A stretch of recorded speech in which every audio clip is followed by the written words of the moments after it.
A bit earlier, I spoke to the former head of MI6 about this, Sir Richard Dearlove. Sir Richard, great to have you with us. Thanks for speaking to us this evening.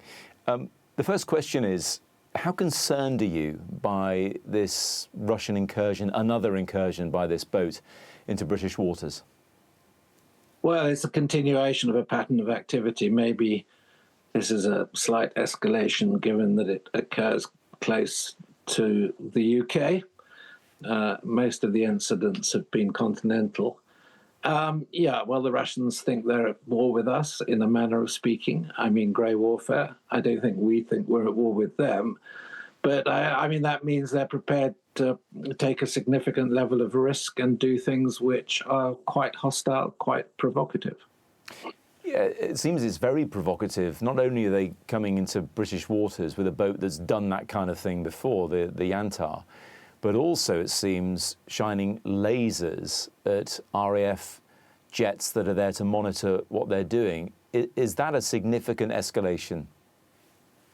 Well, I mean, I'm not particularly surprised. I mean, if they're being aggressive, they'll accept a high level of risk. And they're obviously, if you shine a laser and you hit the pilot's eyes, you know, it is quite dangerous. And I mean, this is meant to be a research ship. Of course, it isn't a research ship. It's a spying surveillance ship. I mean, it can do both. And I think in the current circumstances, the Russians will do almost anything short of open conflict. I mean, look, they've just tried to blow up the railway line, the main railway line in Poland that runs into Ukraine and carries a lot of the military supplies. I mean, you know, I could show you a map. There must have been 100 sabotage incidents on the continent. The majority of which are easily attributable to probably Russian military intelligence, the GRU. And this ship is part of Russia's sort of underwater warfare capability. I mean, it has, I think it can launch submersibles from under its keel. And they're probably wrecking undersea connections into the UK. We have a lot of strategic links, whether they're data links, electricity cables, gas links. I mean, there's a real vulnerability there. So it's quite normal in a heightened tension for the Russians to be scouting this stuff out. And we've seen, haven't we, in recent months and years, ships dragging their anchors in the Baltic Sea in particular. And breaking vital cables.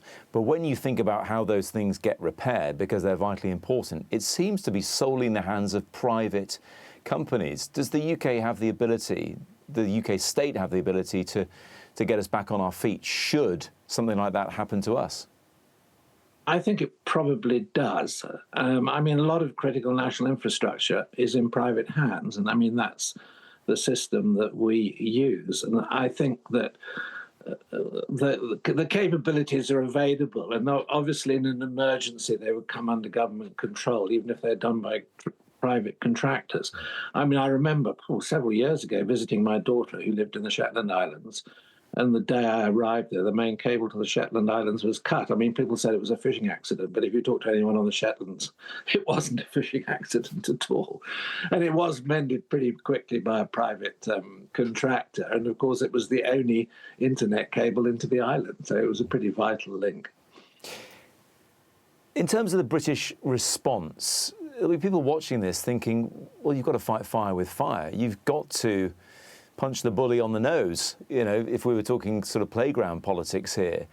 Does Britain respond in any way? Why not fire something across the bows of that ship if it's constantly coming into British waters when it shouldn't?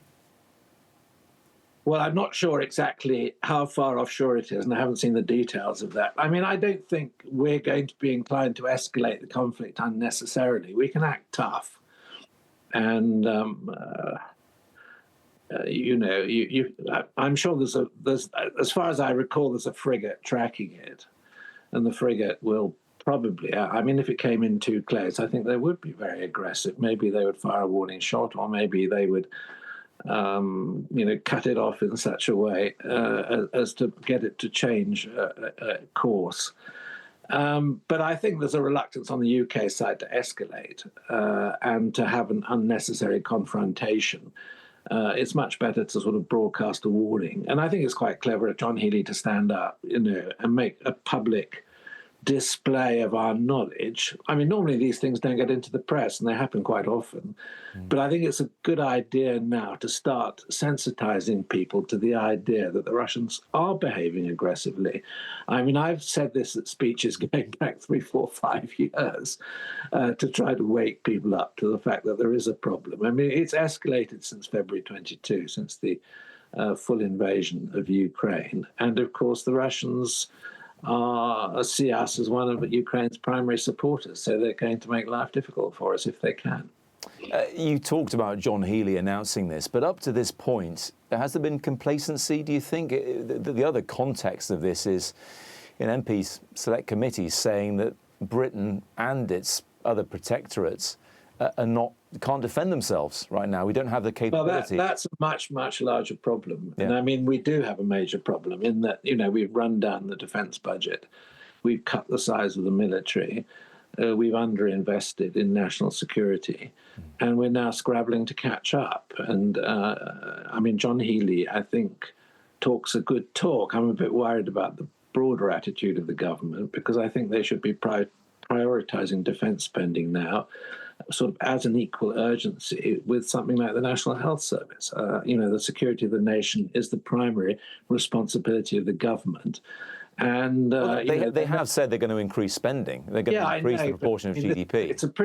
You look at the detail, it's a pretty slow program. And okay, they've announced that, let's say, investment in ammunitions factories and armaments factories. Yeah. But we really need to regard this as an urgency. The whole thing needs to be accelerated. I mean, they bumped up the defence budget and made it look as though it's 2.8%. It's not 2.8%, because they've aggregated stuff into it, like military pensions and the intelligence and security budget, which are not normally counted. So, it looks good on paper, but we need to see a much more urgent approach to this problem and, follow the example of a country like Poland or the Baltic republics, who are spending fast and urgently because they're in the front line, but we're in the front line too.